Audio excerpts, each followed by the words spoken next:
Look at her, Michael.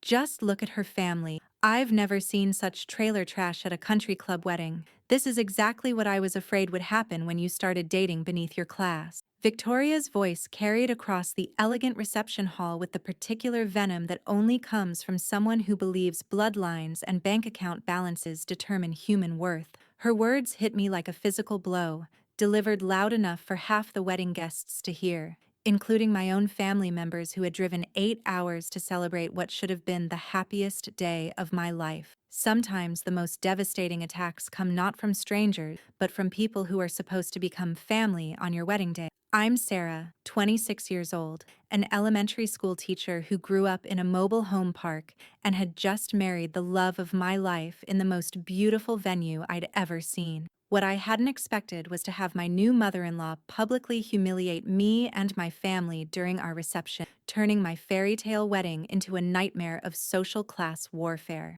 Victoria Wellington Hayes stood near the champagne fountain in a designer gown that cost more than my annual teaching salary, her silver hair arranged in the kind of style that required professional maintenance, her diamonds catching the light from crystal chandeliers. Everything about her screamed old money, country club membership, and the belief that some people were simply born better than others. Victoria, that's completely inappropriate.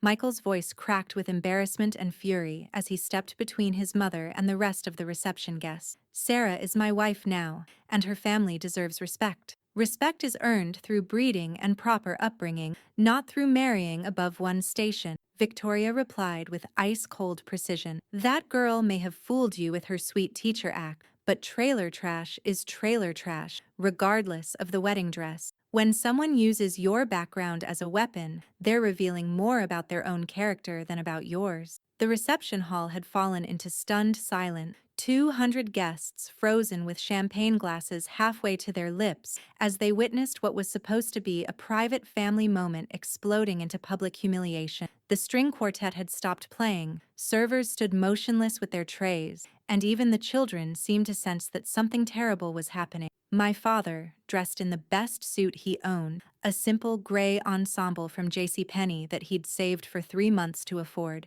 was standing near the wedding cake with an expression I'd never seen before. Not the embarrassment or shame I might have expected, but something else entirely, something that looked almost like amusement. Sometimes the people we think need protection turn out to be the ones who've been protecting us all along. Ma'am, perhaps we should discuss family matters more privately, my father said, his voice carrying a quiet authority that somehow cut through the tension more effectively than Michael's protests had. And you are? Victoria turned toward my father with the particular disdain she reserved for people she considered beneath her notice. I'm Robert Chen, Sarah's father. His voice was calm, steady, without any hint of defensiveness despite the circumstances. True confidence often sounds quieter than performed confidence, especially when it's backed by knowledge that other people don't possess. Mr. Chen, I'm sure you understand that some social situations require navigation that might be unfamiliar to people from certain backgrounds. Victoria's words were wrapped in politeness that made them more insulting than direct rudeness. Actually, Mrs. Wellington Hayes, I'm quite familiar with social navigation, perhaps more familiar than you might expect. When someone assumes your limitations based on their prejudices about your background, their surprise at your capabilities often becomes their weakness. I was watching this exchange with growing confusion because my father had always been modest about his work, describing himself as someone who helped people with their business planning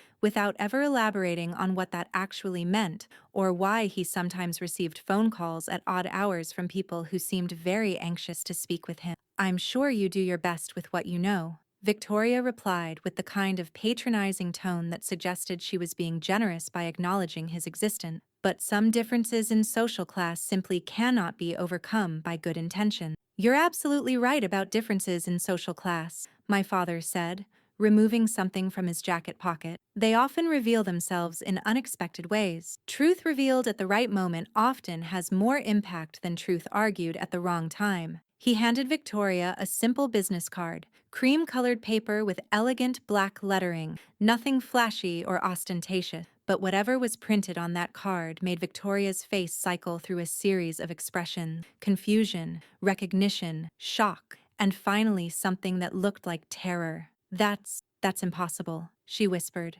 staring at the card like it contained information that contradicted everything she thought she knew about the world. What's not possible, Mother?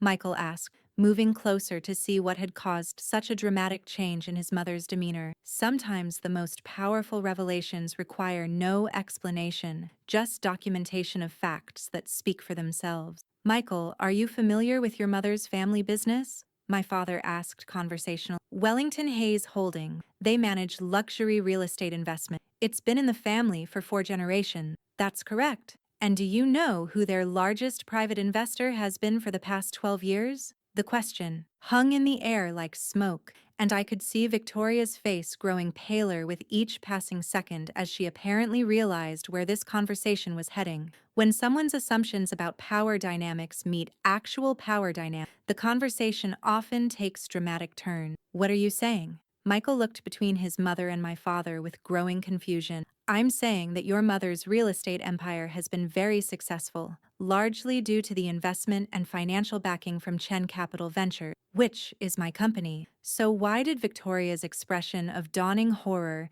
feel like the moment when someone realizes they've been publicly insulting the person who actually controls their family's financial future?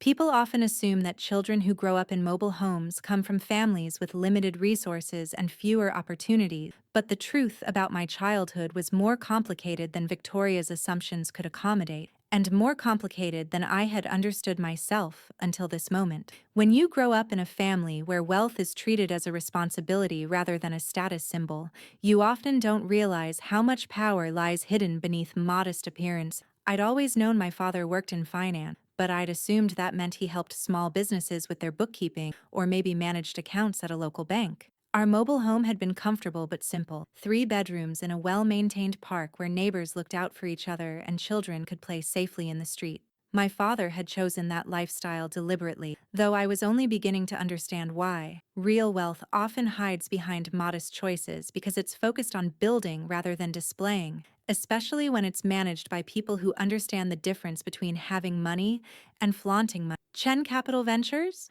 Michael repeated, his voice carrying disbelief. Mom, isn't that the investment firm that saved our company during the 2018 market downturn? Victoria was staring at my father's business card like it was written in hieroglyphic, her usual confidence completely shattered by information that was reorganizing her understanding of the world. When someone discovers that their assumptions about social hierarchy are completely backward, the cognitive dissonance often creates temporary paralysis. Your father is Chen Capital Ventures? She managed to whisper. I am, my father confirmed, with the same quiet dignity he'd maintained throughout her insults. Though I prefer to keep my business operations separate from my personal life whenever possible. Wealthy people who don't perform their wealth often maintain more authentic relationships because people respond to their character rather than their financial status. I was processing this revelation along with everyone else because, while I'd known my father was successful enough to pay for my education and help with emergencies, I'd never understood that he was wealthy enough to be the primary financial backer for companies like Victoria's family business. Dad, why didn't you ever tell me about the scope of your business? Because I wanted you to develop your own relationship with work and money, not to rely on inherited wealth as a substitute for personal achievement. Parents who hide their wealth from their children often hope to instill work ethic and authentic values that might be compromised by early knowledge of financial security. But I worked 3 jobs to pay for college, and I've been living in a studio apartment because I couldn't afford anything larger. And those experiences taught you the value of money and the satisfaction of independence. Would you trade those lessons for an easier path that didn't require effort or growth? Character building experiences often require hardship that wealthy families can afford to avoid, but choosing that hardship creates strength that comfort cannot provide. Victoria was following this conversation with visible confusion, apparently struggling to reconcile the image of my father as a mobile home resident with the reality of my father as a major financier.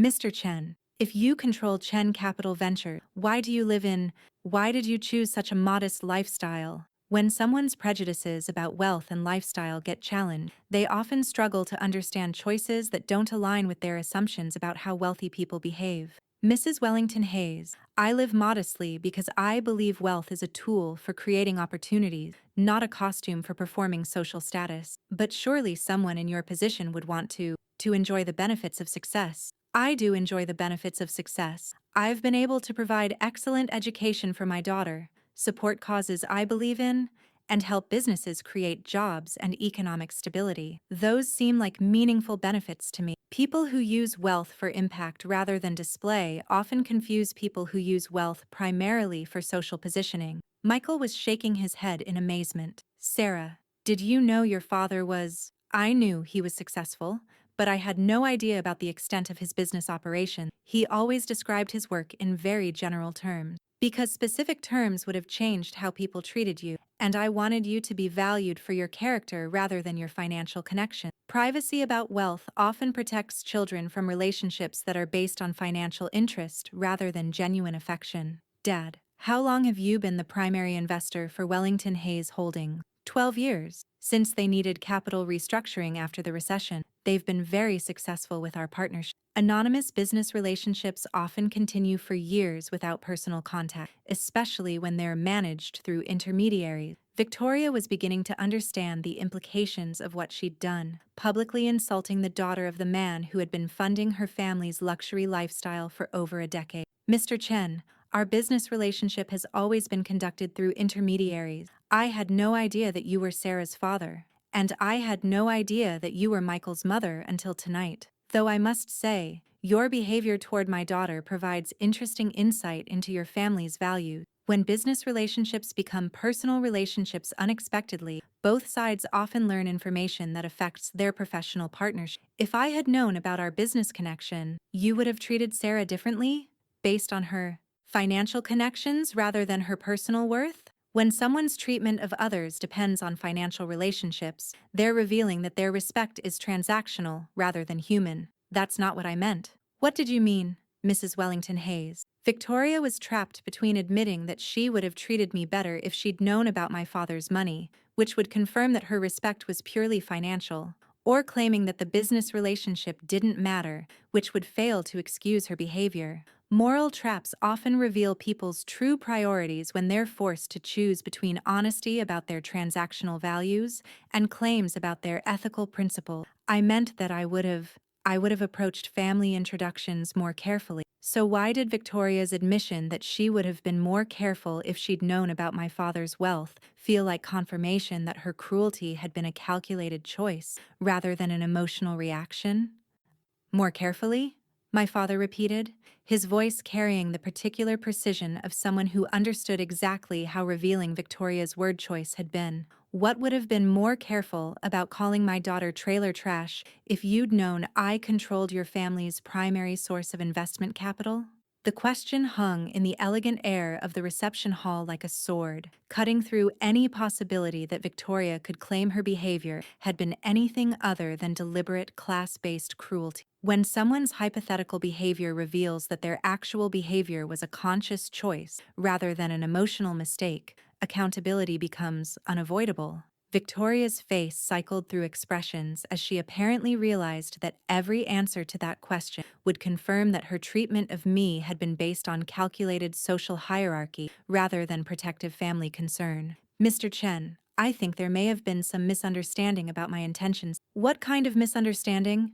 Michael asked before my father could respond. Mom, I heard you call Sarah trailer trash in front of 200 people. Which part of that was misunderstood? When children witness their parents' cruelty directly, they often become more effective advocates for victims than the victims can be for themselves. Michael, I was expressing concern about social compatibility, not making personal attacks. You called my wife trailer trash at our wedding reception. That's not expressing concern. That's making a personal attack. The difference between concern and cruelty often becomes obvious when someone's actual words are repeated back to them. Victoria looked around the reception hall as if searching for allies who could help her reframe what everyone had witnessed, but the guests were maintaining careful distance while clearly following every word of our conversation. Public accountability often makes private prejudices more difficult to deny because witnesses prevent historical revision. Perhaps my language was stronger than necessary, but my underlying concern was about ensuring successful family relationships. Victoria, What makes you think that calling someone trailer trash contributes to successful family relationships? My father asked. Questions that probe the logic behind harmful behavior often reveal that the behavior serves the actor's ego rather than any legitimate family function. I was trying to protect Michael from making a mistake that could affect his future. What kind of mistake? Marrying someone whose background might create complications in his social and professional life. When someone frames marriage to a person from a modest background as a mistake, they're revealing their beliefs about human worth and social value. Mrs. Wellington Hayes, what complications were you anticipating from Michael's marriage to an elementary school teacher? Differences in social expectation, lifestyle, requirement, professional networking opportunities. Lists of abstract concerns often reveal prejudices disguised as practical consideration. Are you suggesting that elementary school teachers lack social skills or professional networking abilities? Not necessarily, but different social backgrounds create different capabilities. Victoria was struggling to express her class-based prejudices in language that didn't sound obviously discriminatory, but her reasoning was becoming more transparent with each attempt. Prejudices often become more obvious when people try to make them sound reasonable rather than simply stating them honestly. What capabilities does Sarah lack due to her background? I haven't had extensive opportunities to evaluate Sarah's specific capabilities, so your concerns about her suitability for this family are based on assumptions about her background rather than knowledge of her actual characteristics. When someone admits their objections are based on assumptions rather than evidence, the foundation for their criticism often collapses. I was making reasonable inferences based on available information. What information? I asked, because Victoria's available information about me had consisted entirely of my profession and my family's economic status. Challenging someone to specify their information often reveals that their inferences were based on stereotypes rather than fact. Your profession, your family's lifestyle choices, your social background.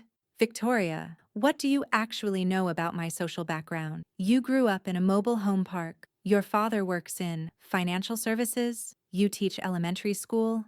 When someone's knowledge of your background consists entirely of economic indicators, their evaluation of your character is obviously based on financial prejudice. And from that information, you concluded, what about my character or capabilities? Victoria was visibly struggling with a question that required her to state her prejudices directly rather than hiding them behind diplomatic language. Forcing prejudiced people to articulate their actual assumptions often reveals how indefensible those assumptions are. I concluded that there might be differences in social sophistication and familiarity with high society expectations. Mrs. Wellington Hayes, are you aware that Sarah speaks 4 languages fluently, holds advanced degrees in education and child psychology, and has coordinated international educational exchange programs? My father asked. Information that contradicts stereotypes often creates immediate cognitive dissonance when presented during conversations based on those stereotypes. Victoria's surprise was visible and complete.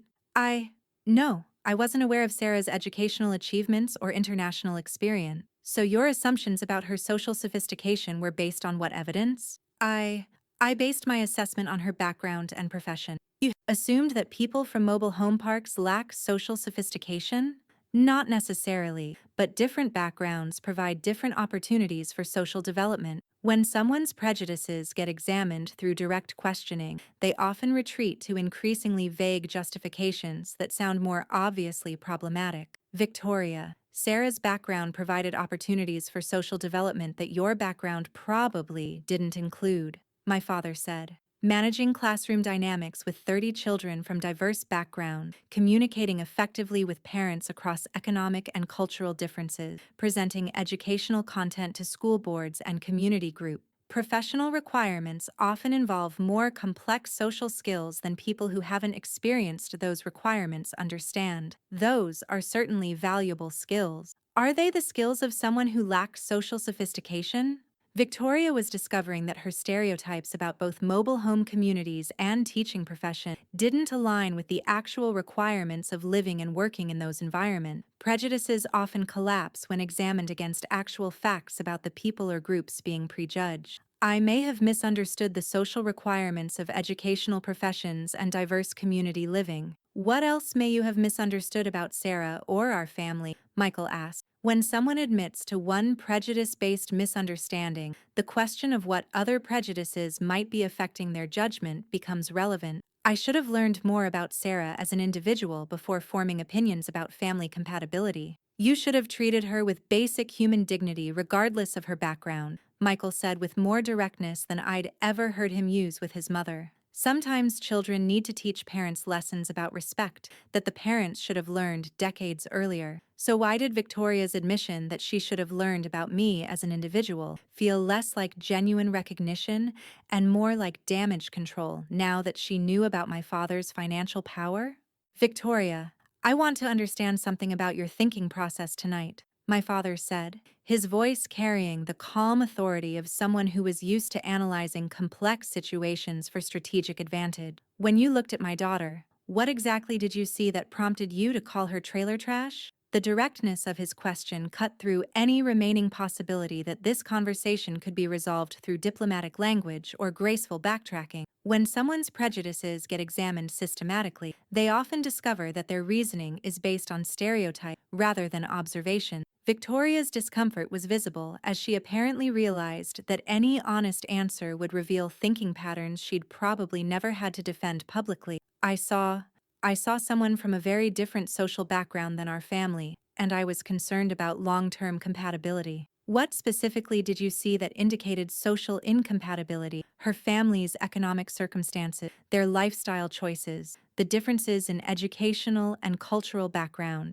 Lists of abstract differences often mask prejudices about human worth disguised as practical concerns. Mrs. Wellington Hayes, you've been receiving financial backing from my company for 12 years. Have our different social backgrounds created compatibility problems in your business relationship with Chen Capital Ventures? When someone's successful business relationships contradict their stated concerns about social compatibility, the contradiction often reveals that the concerns are about control rather than functionality. The question was devastating in its simplicity, highlighting that Victoria had been perfectly comfortable with my father's background when it was generating profits for her family business, but found it unacceptable when it meant including his daughter in her social circle. Business relationships and family relationships operate under different circumstances. How are they different? Business relationships are professional, family relationships are personal and social. When someone distinguishes between professional and personal relationships to justify different standards of respect, they're often revealing that their personal standards are more prejudiced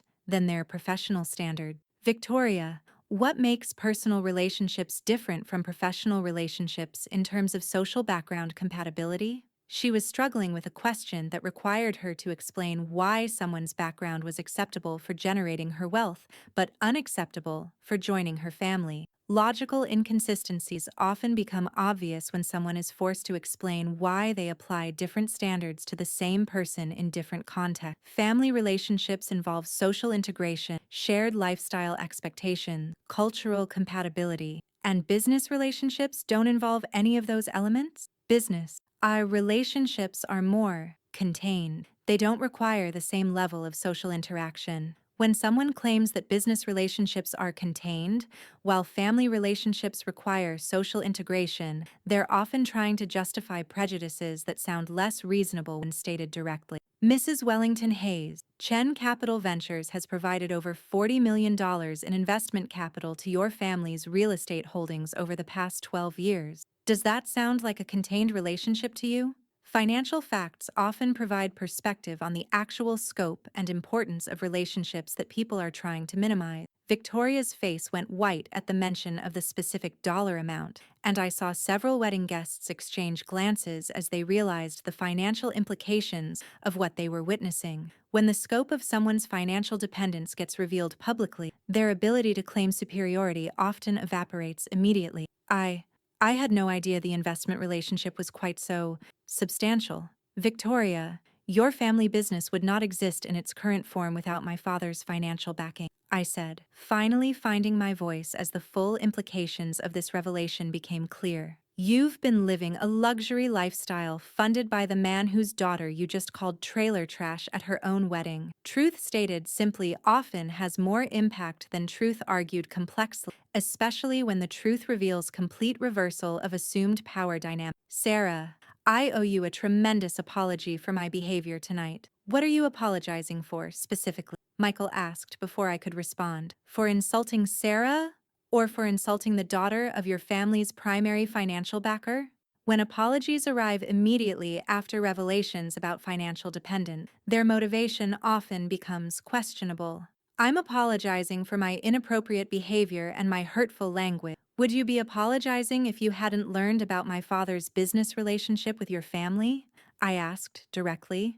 Victoria's hesitation was answer enough. Her apology was clearly motivated by financial concern rather than genuine recognition of the harm she'd caused. Delayed responses to questions about hypothetical behavior often reveal that someone's actual motivations are less admirable than they want to admit. Sarah, I would hope that I would have recognized my mistake regardless of business relationships. But you didn't recognize your mistake during the 30 minutes between calling me trailer trash and learning about my father's company. What changed? Timeline questions often reveal whether someone's recognition of wrongdoing is based on conscience or consequence. The additional context about your family's circumstances changed my understanding of the situation. Victoria, my family's circumstances didn't change. Your knowledge of my family's financial resources changed, which means your apology is based on my father's money, not on recognition that your behavior was wrong. When someone's apology depends on newly discovered information about social status, they're often apologizing for strategic reasons rather than moral ones.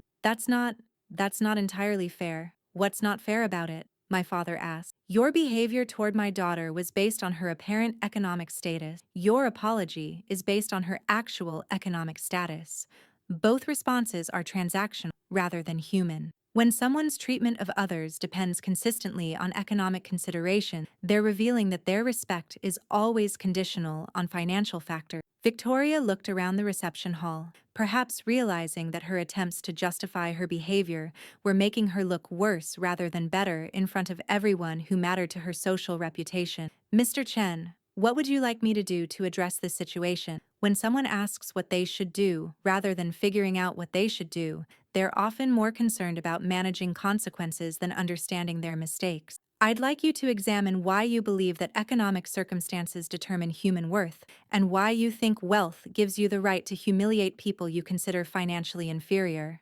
I don't believe wealth gives anyone the right to humiliate others. Victoria, you used your wealth and social position to publicly humiliate my daughter at her wedding. If you don't believe wealth justifies that behavior, why did you engage in it? When someone's stated beliefs contradict their demonstrated behavior, the contradiction often reveals their actual values regardless of their preferred self-image. I was trying to protect Michael from making a decision that might affect his future negatively. How would marrying an intelligent, educated woman who loves him affect Michael's future negatively? Questions that strip away euphemisms often force people to state their prejudices more directly than they intended. Different social backgrounds can create challenges in marriage. What challenges? So why did Victoria's inability to specify actual challenges feel like watching someone realize that their objections were based on snobbery rather than legitimate concern?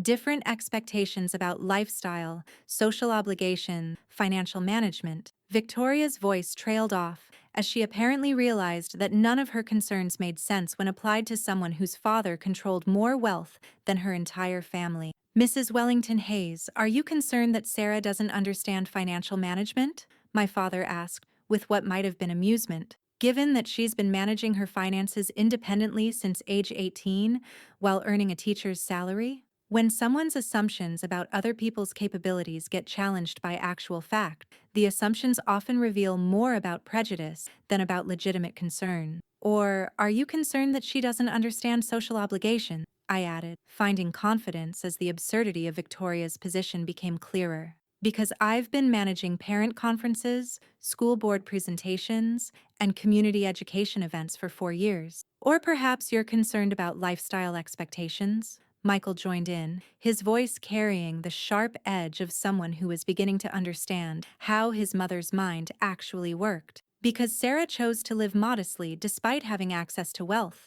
which shows more character than most people who flaunt money they didn't earn. Family loyalty often shifts dramatically when children realize that their parents' objections to their spouses are based on prejudice rather than protection. Victoria was beginning to look like someone who'd been confident about her position until she realized that every aspect of her argument was built on false assumptions and social prejudice. I may have misjudged the situation. Victoria, you didn't misjudge the situation. You revealed your actual value, my father said with surgical precision. When you thought my daughter came from a poor family, you felt entitled to humiliate her publicly. Now that you know she comes from a wealthy family, you want to apologize and rebuild relationships. Truth stated clearly often prevents people from minimizing their behavior through euphemisms and diplomatic language. That's not, I would never, you would never what? Treat people differently based on their economic status? Because that's exactly what you've done tonight.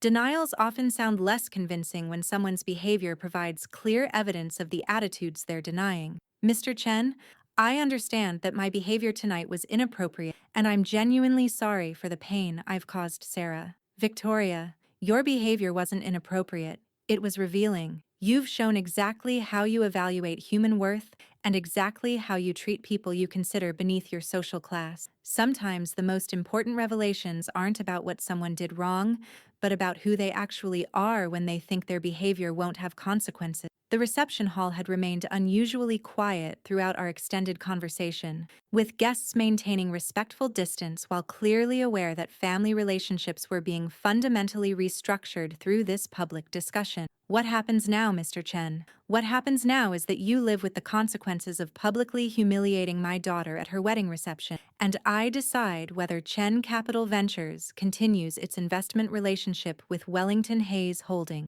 When someone's financial security depends on relationships with people they've insulted, the power dynamics often become clear very quickly. Victoria's face went from pale to gray as the full implications of her situation became apparent. You're considering withdrawing your investment support? I'm considering whether I want to continue funding the luxury lifestyle of someone who believes wealth gives them the right to call my daughter trailer trash. Financial leverage often becomes most apparent when the person providing the leverage decides to acknowledge their power. Mr. Chen, please understand that my comments tonight don't reflect how I typically handle business relationships or family matters. Victoria, your comments tonight reflect exactly how you handle relationships with people you think can't affect your financial security. The only thing that's changed is your knowledge of who actually controls your financial security. When someone's behavior changes immediately after learning about financial dependency, the change often reveals that their original behavior was calculated rather than emotional. What would it take for you to continue the investment relationship? When someone asks what it would take to maintain financial support after they've revealed their character, they're often treating consequences like negotiation point. I'm not sure anything would convince me to continue funding someone who treats my family with such disrespect. But our business relationship has been successful for 12 years. Our business relationship was successful when it was anonymous. Personal knowledge of your character changes my assessment of your family's suitability as investment partner. Business relationships often suffer when they become personal relationships that reveal incompatible values. Michael stepped forward, his face showing the strain of someone who was watching his mother destroy multiple important relationships simultaneously. Dad, can I speak to you privately? Michael, this conversation affects your wife and your marriage. Sarah should be part of any discussion about how to address your mother's behavior. Family decisions that affect marriage relationships often work better when both spouses participate, rather than when one spouse tries to manage the other spouse's family independently. Mr. Chen, what could my mother do to repair the damage she's caused to Michael? That's not your question to ask. The damage was done to Sarah, so Sarah gets to determine what repair looks like. Accountability often requires allowing victims to define both the harm and the healing, rather than allowing other people to negotiate on their behalf. All eyes turned to me, and I realized that I was being given the power to determine not just whether Victoria and I could have a relationship, but whether my father would continue funding her family's business empire. Sometimes the most important moments require taking responsibility for decisions that will affect multiple people's lives. Victoria, What I want is for you to understand that your behavior tonight wasn't about protecting Michael or ensuring family compatibility.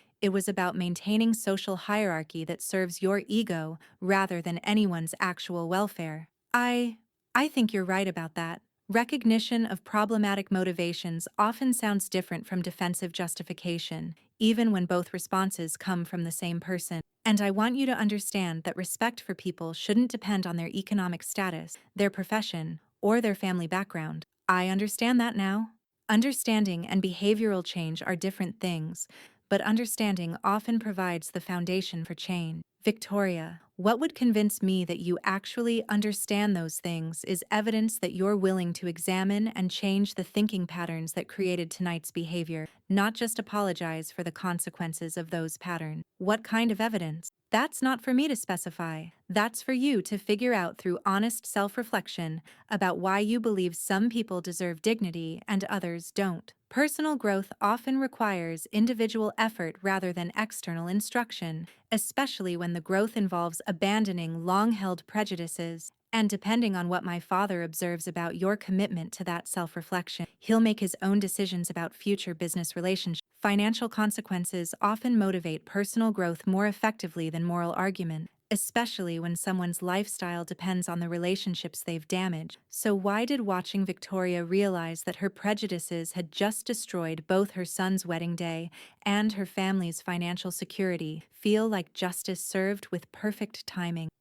Self-reflection about why I believe some people deserve dignity and others don't? Victoria's voice carried the particular defensiveness of someone who was being forced to confront attitudes she'd never examined consciously. I don't believe that some people don't deserve dignity. Victoria, you called my daughter trailer trash at her wedding reception, my father said with devastating simplicity. In what universe is that treating her with dignity? When someone's actions contradict their stated beliefs so obviously, pointing out the contradiction often creates immediate accountability. I was angry and concerned about family dynamic, and I spoke inappropriately. You were angry about what, specifically?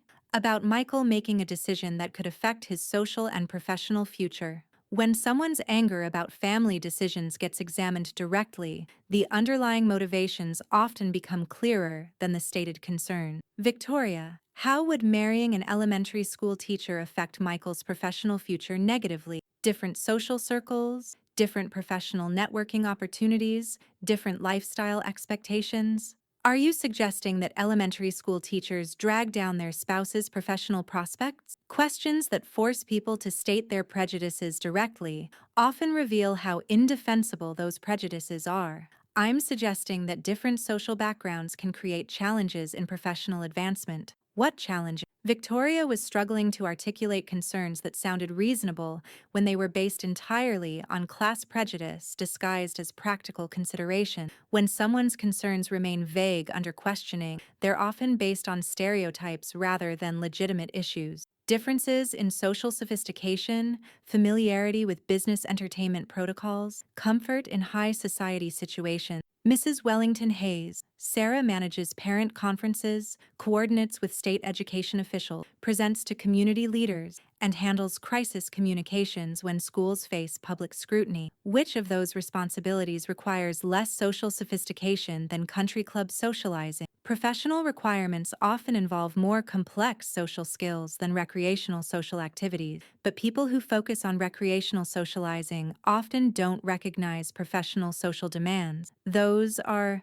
different skill sets. How are they different? Educational settings and high society settings have different expectations and protocols. When someone distinguishes between different social contexts to justify prejudice, they're often trying to avoid acknowledging that their preferred contexts aren't inherently superior. Victoria, high society protocols primarily involve demonstrating wealth and social status. Educational protocols involve managing diverse community interests, facilitating productive communication, and achieving positive outcomes for children. Which skill set serves more meaningful purposes? Comparisons that examine the actual purposes served by different social skills often reveal which skills are more valuable for society versus which skills are more valuable for ego. Victoria's face showed visible strain as she apparently realized that her arguments about social sophistication were making her preferred social context sound shallow rather than superior.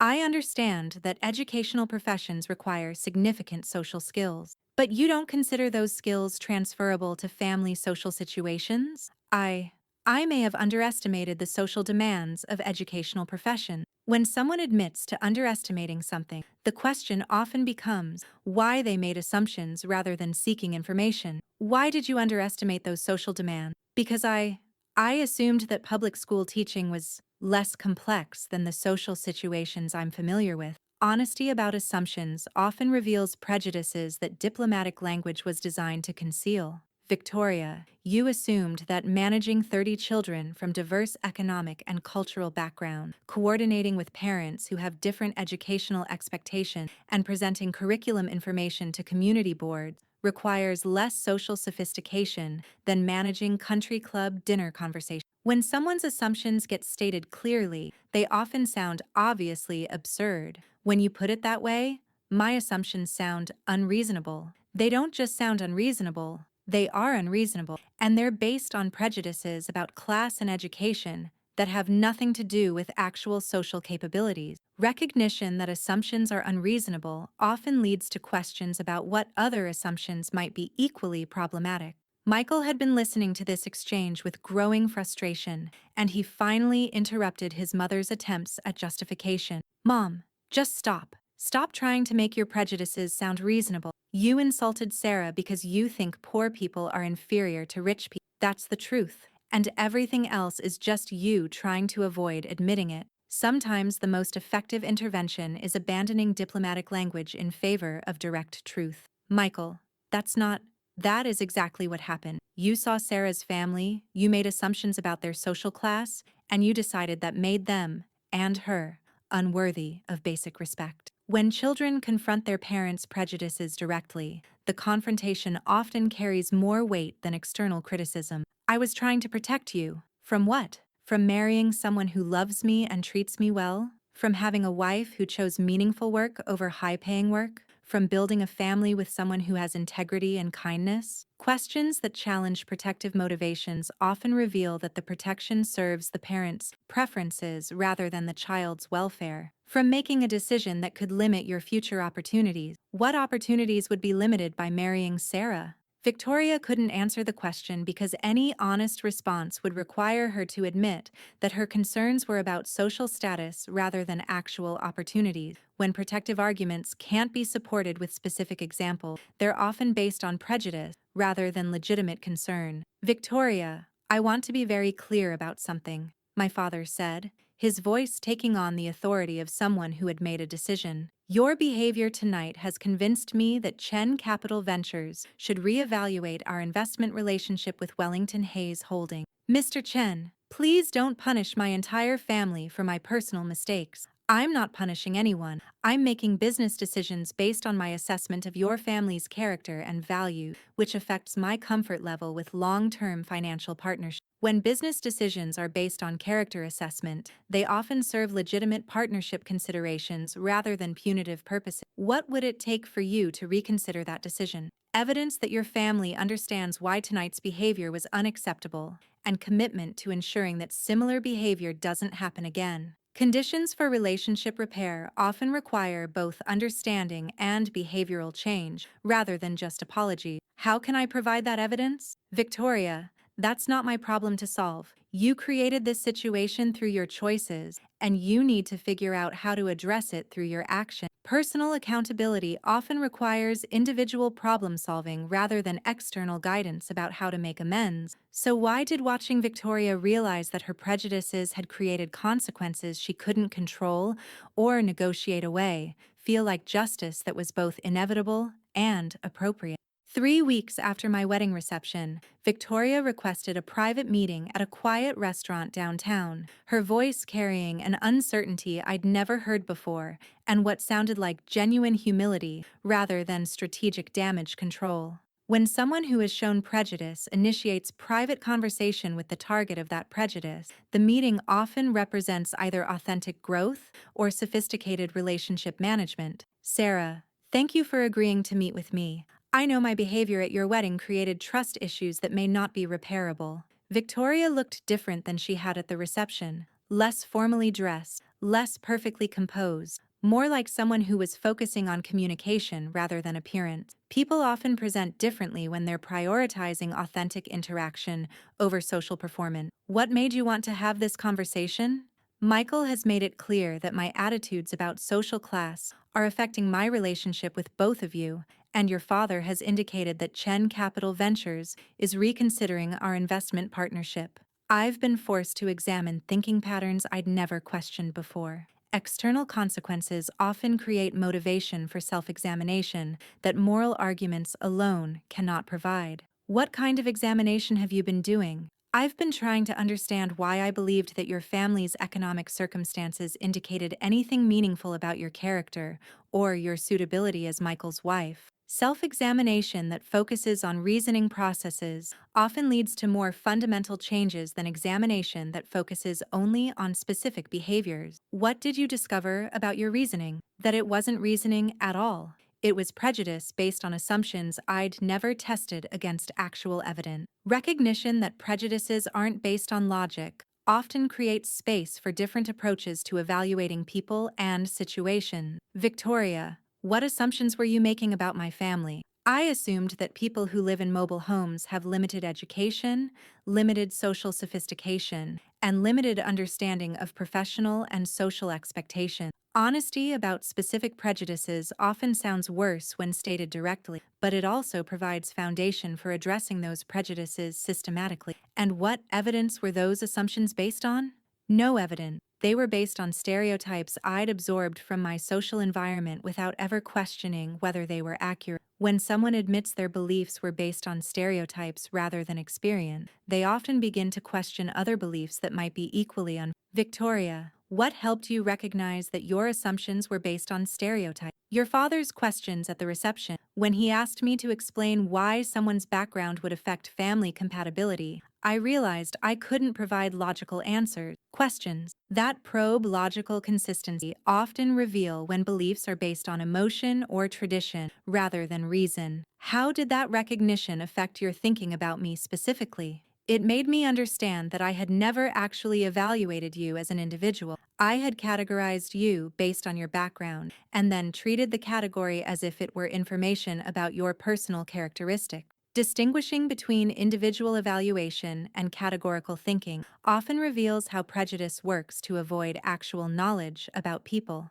What would individual evaluation have looked like? Learning about your education, your professional achievements, your personal values, your relationship with Michael, your goals and interests as a person. Individual evaluation requires curiosity about people rather than assumptions about categories. Victoria, why didn't you do individual evaluation before forming opinions about my suitability for your family? The question was direct, but not accusatory, because I was genuinely curious about how intelligent people could make such obviously flawed decisions about other human beings. Understanding the psychology behind prejudice often helps in determining whether someone can overcome their prejudices or will just learn to express them more diplomatically, because categorical thinking felt safer and faster. If I could categorize you based on your background, I didn't have to risk discovering that my social assumptions were wrong. Prejudice often serves to protect existing beliefs rather than to gather accurate information about the world. What felt risky about discovering that your social assumptions were wrong?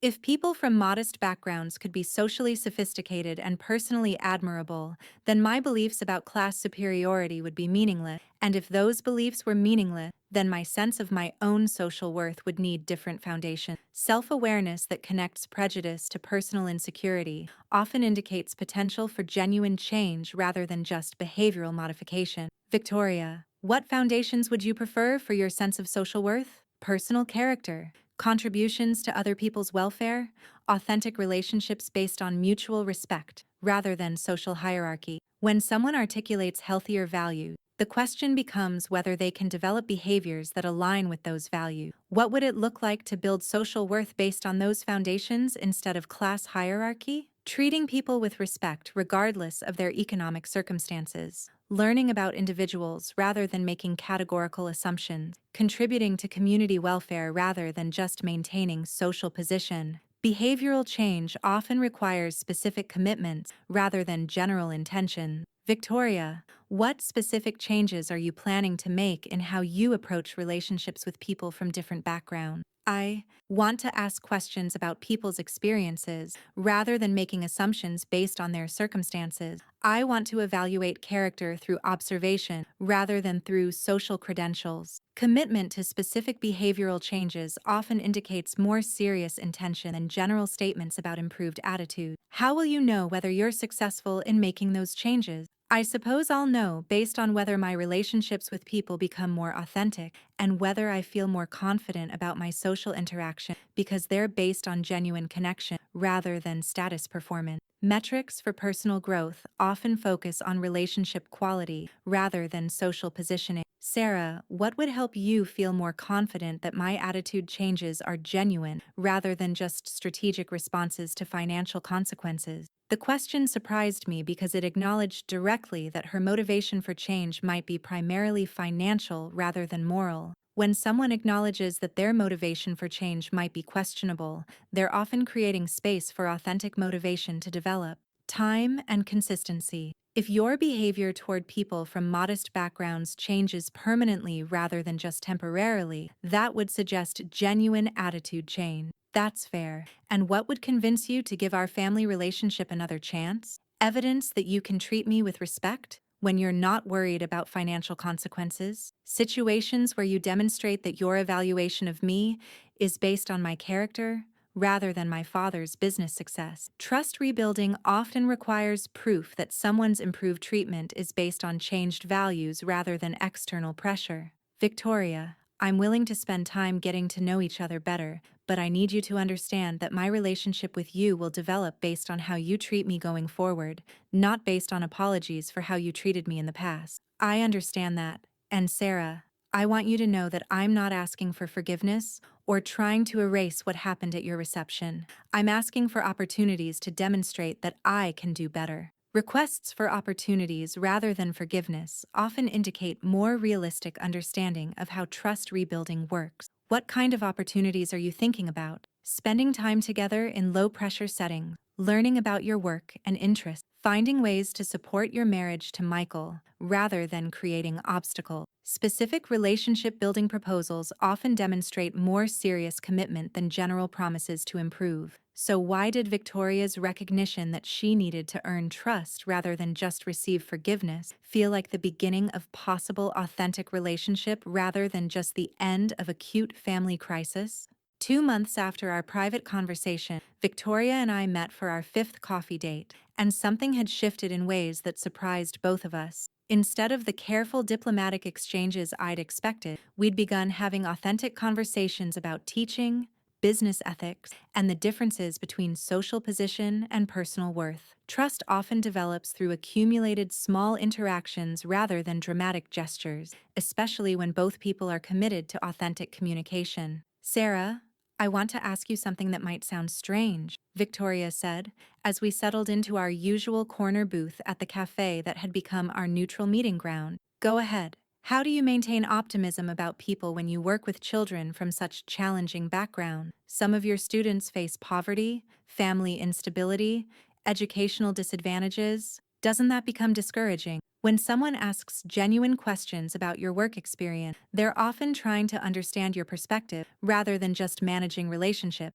It's exactly the opposite. Working with children from challenging backgrounds shows me how much strength and potential exists in people, regardless of their circumstances. What do you mean?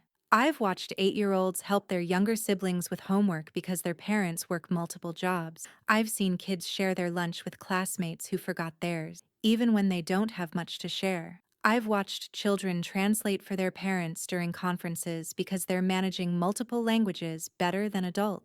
Examples often provide more meaningful understanding than theoretical discussion, especially when they challenge assumptions about capability and character. Those are remarkable examples of character. Victoria, those children demonstrate daily that circumstances don't determine worth and background doesn't determine capability. They've taught me more about strength and resilience than any country club conversation ever could. Professional experience often provides perspective on human nature that recreational social experience cannot match. I'm beginning to understand why you chose teaching over higher paying profession, even when you had financial resources available. What do you understand about that choice? That meaningful work often matters more than impressive work, and that impact on people's lives often feels more valuable than impact on financial portfolios. Understanding someone's professional motivations often requires examining values that prioritize contribution over compensation. Sarah, can I tell you something about my own professional background that I've never discussed with Michael?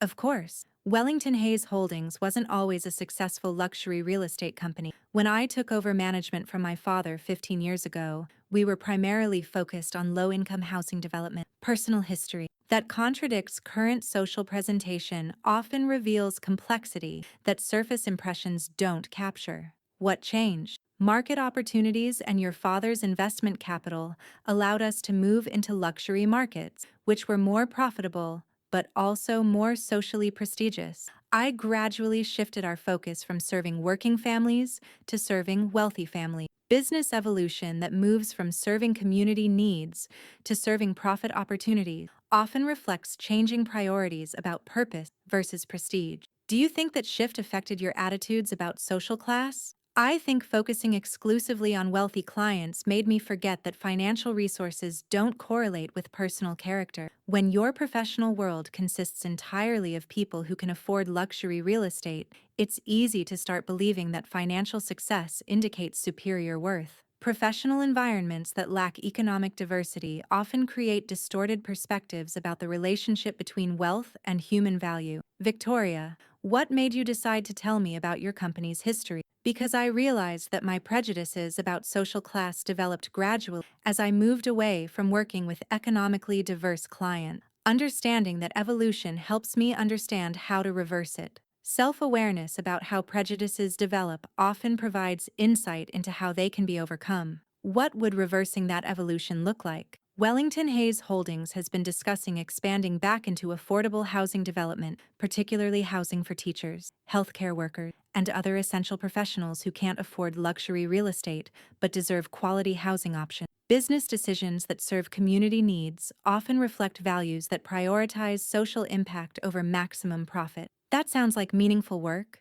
It would be. And Sarah, I want you to know that this direction isn't just motivated by wanting to repair relationships with your family. It's motivated by rediscovering what made business feel purposeful when I started my career. Authentic motivation often involves reconnecting with values that were displaced by other priorities rather than discovering entirely new values. What made business feel purposeful early in your career? Creating housing opportunities for families who couldn't afford them otherwise, helping people build equity and stability for their children, contributing to community development rather than just personal wealth accumulation. Purpose often emerges from impact on other people's welfare rather than personal achievement. Victoria, what's stopping you from pursuing that direction now? Nothing actually. The financial resources exist, the market need exists, and I've rediscovered motivation that feels more meaningful than social positioning. When external obstacles are removed, personal motivation often becomes the determining factor in pursuing meaningful work. How does Michael feel about the company direction change? He's excited about it. Apparently, he's always been more interested in social impact than luxury market, but he thought I prioritized prestige over community service. Family members often support directions they thought weren't possible, rather than directions they genuinely oppose. Victoria, I'm curious about something else. How has your relationship with your social circle changed since you've been examining your attitudes about class? That's been more challenging than I expected. When you stop participating in conversations that mock people from modest backgrounds, you realize how much of country club social interaction is based on maintaining superiority over other groups. Social environments often reveal their values through what they mock rather than what they celebrate. What do you do when those conversations happen? I've started asking questions that make people examine their assumption, similar to how your father questioned mine. It's made some relationships uncomfortable, but it's also made some conversations more meaningful. Questioning group prejudices often changes social dynamics in ways that reveal which relationships are based on shared values versus shared biases. Are you comfortable with losing relationships that were based on shared prejudices? I'm discovering that relationships based on maintaining superiority over others weren't actually relationships I valued. They were just social positioning that felt comfortable because it was familiar. Relationship evaluation often reveals that social comfort and authentic connection are different things. Sarah, what I want you to know is that my respect for you isn't based on your father's business success or your family's financial resources. It's based on watching you handle an incredibly difficult situation with grace, intelligence, and integrity. Thank you for saying that. And Victoria, what I want you to know is that I can see the effort you're making to examine and change attitudes that have been part of your worldview for decades. That kind of personal growth requires courage. Mutual recognition of positive qualities often provides foundation for relationships that serve both people rather than just resolving conflict. Where do you see our relationship developing from here? I see it developing into an authentic family relationship based on mutual respect and shared commitment to supporting Michael's happiness and our family's welfare. So why did envisioning genuine family relationship with Victoria feel like healing that served everyone rather than just damage control that served immediate peace? 6 months after the wedding reception incident that had nearly destroyed multiple relationships, I stood in the conference room of Wellington Hayes Holdings, presenting an educational partnership proposal that would never have been possible when Victoria's company focused exclusively on luxury real estate. Opportunities often emerge from personal growth that seemed impossible before attitudes and priorities changed. The Teacher Housing Initiative would provide quality, affordable rental and ownership opportunities for essential professionals while generating sustainable returns for Wellington Hayes Holdings. I concluded my presentation to the company's board of directors. Victoria sat at the head of the conference table, looking proudly professional as she watched her daughter-in-law present business proposals that aligned with the company's renewed focus on community impact rather than pure profit maximization. Family relationships often become more meaningful when they involve collaboration on shared values rather than just management of social obligations. Sarah, this proposal addresses a genuine community need while creating positive market differentiation for our company, board member Patricia Collins observed. How did you develop expertise in affordable housing development? Through my work with families whose housing instability affects their children's educational outcomes, I've seen how housing security creates stability that enables academic success, and how housing insecurity creates stress that interferes with learning. Professional experience often provides practical knowledge about social problems that theoretical business analysis cannot match. The financial projections look sustainable, another board member noted. Victoria, how does this initiative fit with the company's strategic direction? It represents a return to our original mission of creating housing opportunities for working families, which we moved away from 15 years ago in favor of luxury markets. Victoria replied. This initiative allows us to serve community needs while building long-term business relationships with essential professionals. Business evolution that reconnects with founding purposes often feels more authentic than business evolution that chases market trends. The proposal is approved for initial development, the board voted unanimously. As the meeting ended, Victoria and I walked to her office to discuss implementation details, but also to continue the ongoing conversation about family relationships that had developed alongside our business collaboration. Sarah, can I tell you something about how much these past 6 months have changed my perspective? Of course. Working with you on this project has shown me what collaboration based on mutual respect feels like, compared to social relationships based on hierarchy and status management. Collaborative experiences often demonstrate the difference between authentic relationship and social performance more effectively than theoretical discussions. How do they feel different? Collaborative relationships focus on creating value together, while status-based relationships focus on maintaining position relative to other people. One is energizing, the other is exhausting. Relationships that create value often feel more satisfying than relationships that maintain position, even when the position provides social advantages. Victoria, what surprised you most about developing an authentic relationship with me? How much I enjoy spending time with someone whose life experiences and perspectives are different from mine. I thought social compatibility required similarity, but it turns out that it requires respect and curiosity about differences.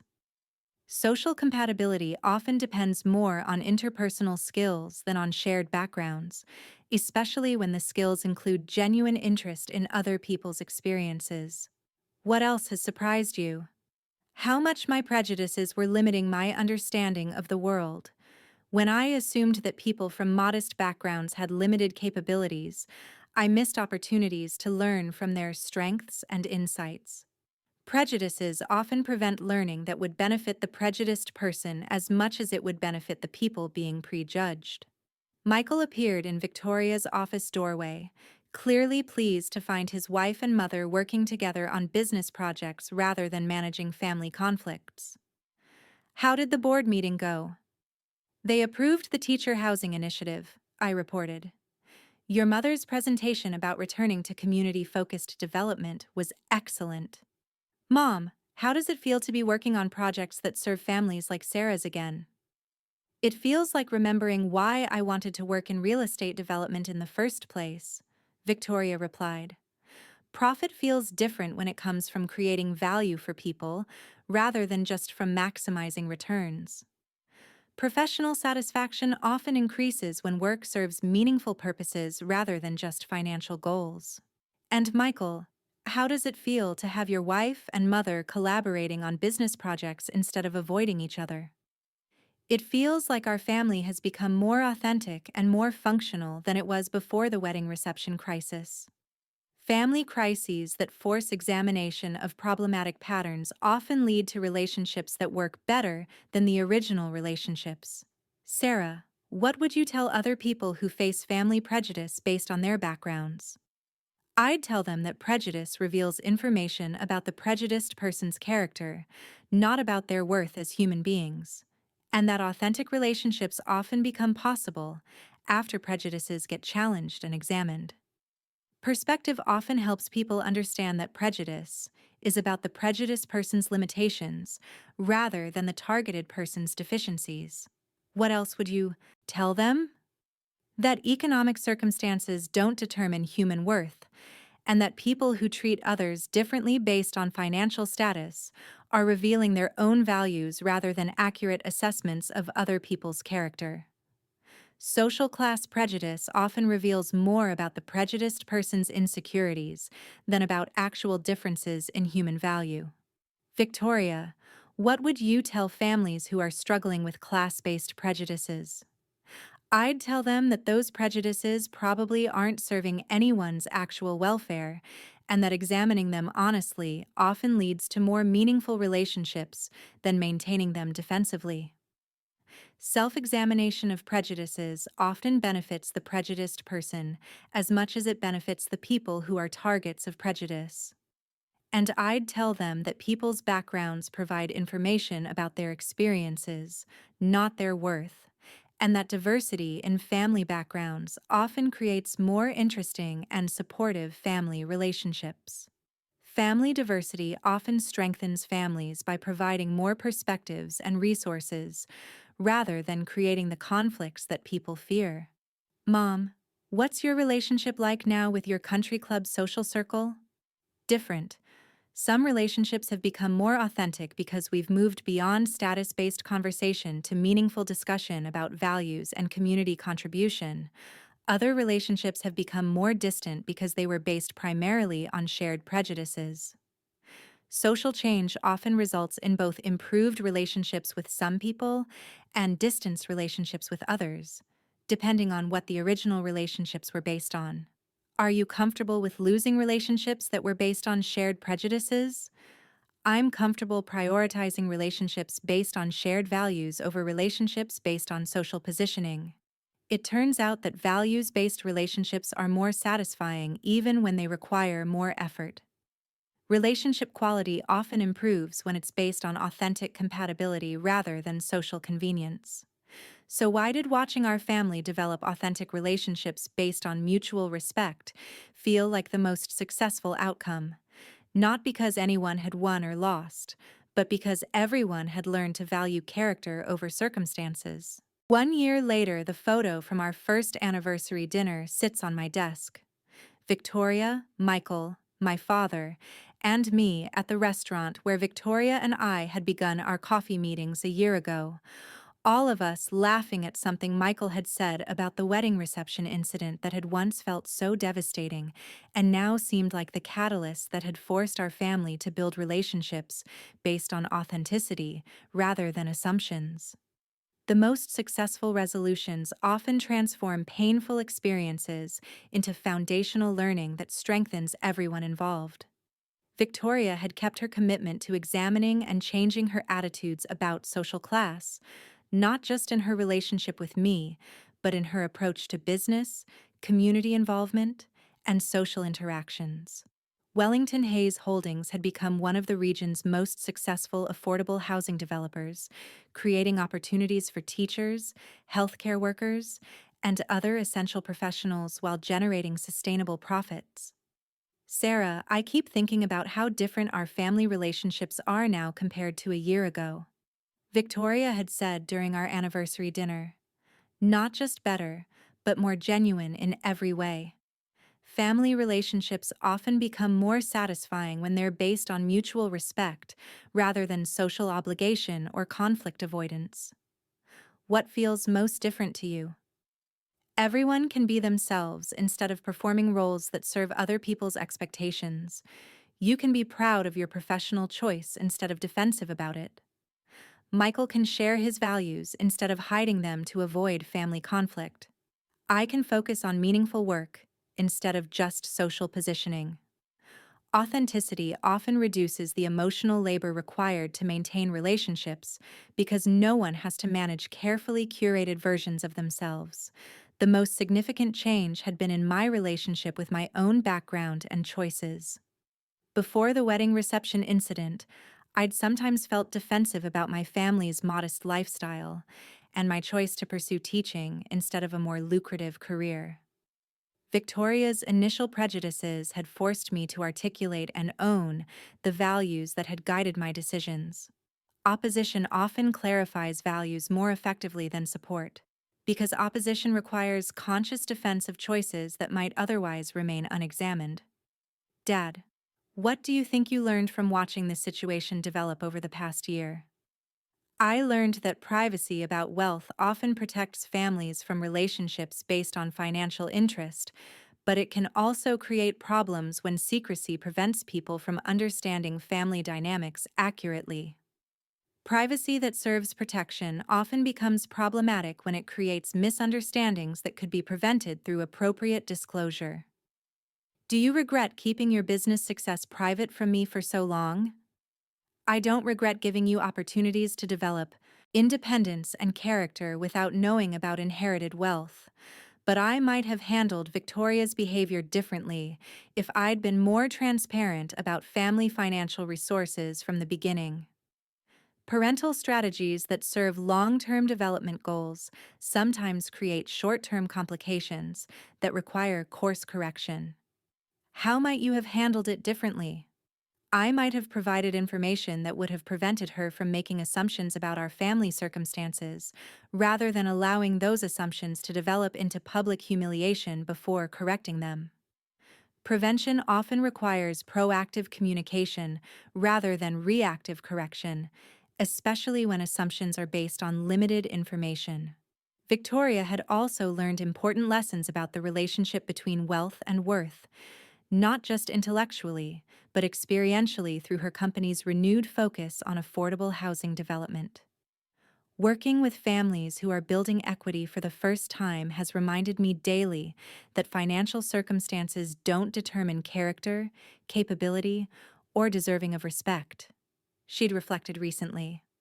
Some of our most impressive clients are teachers, nurses, and social workers who demonstrate more integrity and community commitment than many of my previous luxury clients. Professional experience that challenges prejudices often provides more convincing evidence than moral arguments about equality. Michael had perhaps experienced the most relief, no longer needing to manage conflicts between his mother and wife, or hide aspects of his own values to maintain family peace. The best part of this whole experience has been discovering that I can have honest relationships with both my mother and my wife, he'd said. I didn't realize how much energy I was spending on diplomatic family management until I didn't have to do it anymore. Family harmony based on authentic relationships often requires less management than family peace based on conflict avoidance. My teaching career had also evolved in ways that connected to the lessons about class and worth that our family had learned together. Victoria's insights about business ethics had influenced my approach to parent communication, and my understanding of diverse family backgrounds had informed her company's community outreach strategies. Personal growth often creates professional opportunities that weren't visible before attitudes and perspectives changed. Victoria, what would you tell other families who are dealing with class-based conflicts? I'd tell them that those conflicts usually aren't about actual incompatibility between people from different backgrounds. They're about fears and prejudices that create artificial barriers to authentic relationships. Class conflicts often involve manufactured problems rather than inherent incompatibilities. What else would you tell them? That examining and changing prejudices benefits everyone, not just the people who are targets of prejudice. My relationships became more meaningful when they were based on character rather than social status. Prejudice elimination often serves the prejudiced person's interests as much as it serves social justice. Sarah, what would you tell people from modest backgrounds who face similar prejudice? I'd tell them that their worth isn't determined by other people's opinions about their circumstances, and that authentic relationships become possible with people who can see past social class to individual character. Self-worth based on personal values often proves more resilient than self-worth based on external validation. And that sometimes confronting prejudice directly, rather than accepting it diplomatically, creates opportunities for relationships that wouldn't have been possible otherwise. Conflict that forces examination of problematic attitudes often leads to better outcomes than peace that allows those attitudes to persist. As I looked at our anniversary photo, I realized that the wedding reception incident had forced our family to answer fundamental questions about human worth, social value, and authentic relationships that we might never have examined otherwise. Crisis often provides opportunities for growth that wouldn't occur during stable periods, especially when the crisis forces examination of assumptions that had been accepted without questioning. The most important lesson hadn't been about standing up to prejudice or proving social worth, though those had been necessary components of our family's healing process. The deepest learning often involves understanding principles that apply beyond the specific situation that forced the learning. The lesson had been about authenticity, that genuine relationships require seeing and valuing people as individuals rather than as representatives of social categories, that true class comes from character rather than circumstances, and that family bonds based on mutual respect create more satisfaction than social connections based on shared status. Authentic relationships often emerge when people prioritize individual worth over categorical thinking, especially when that shift is motivated by recognition of shared humanity rather than external pressure.